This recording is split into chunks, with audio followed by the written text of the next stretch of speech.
Dipercayai Kajang mulanya diterokai oleh orang asli dari suku Temuan kira-kira tahun 1580 lagi. Suku inilah yang memberi nama Kajang berdasarkan sejenis mengkuang hutan yang digunakan untuk membuat atap yang tumbuh dengan banyaknya di kawasan itu. Terdapat beberapa versi bagaimana kawasan Kajang diterokai dan diberi nama.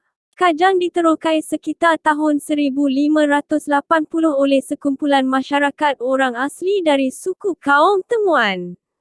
Kumpulan itu diketuai oleh Batin Seri Alam. Beliau mempunyai 4 orang anak yang kesemuanya pemerintah yang membuka beberapa kawasan di Tanah Melayu. Anak-anak Batin Seri Alam yang dimaksudkan ialah Nenek Kerbau Pemerintahan di Johor, Tok Jeludang Pemerintah di Jelebu, Batin Bercanggai Besi, Berkuku Besi, Pemerintah di Sungai Ujong dan Tok Jelondong yang tinggal di Lenggeng.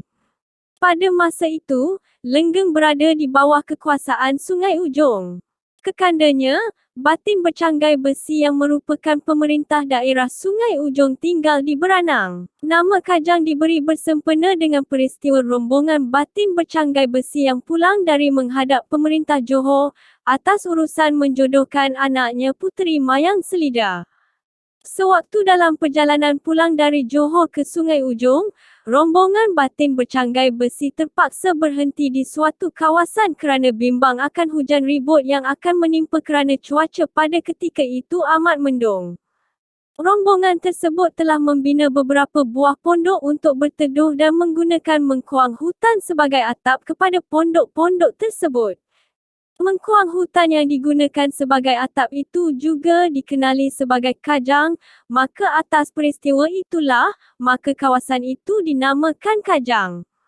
Versi lain sejarah asal-usul nama Kajang ialah ianya dikatakan berasal dari peristiwa pergaduhan antara masyarakat Mandailing dan Bugis di kawasan tersebut, kerana salah faham maksud berkajang. Maksud berkajang bagi orang Mandailing ialah berpondok, sementara bagi masyarakat Bugis, ianya bermaksud bertikam atau bergaduh. Kedua-dua masyarakat ini bertembung sewaktu melarikan diri dari Perang Saudara yang berlaku di Kelang pada tahun 1867 hingga 1873. Peristiwa tersebut akhirnya, tercetusnya wujudnya nama Kajang.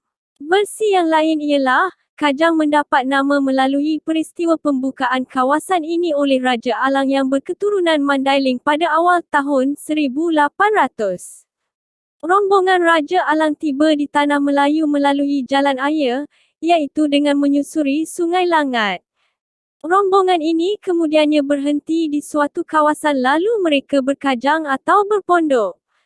Kawasan tersebut kemudiannya dinamakan Kajang oleh Raja Alang dan tempat di mana mereka berkajang pada ketika itu, kini diberi nama Jalan Mandailing. Jalan Mandailing ini berhampiran pejabat pos Kajang dan bangunan Maiban Kajang.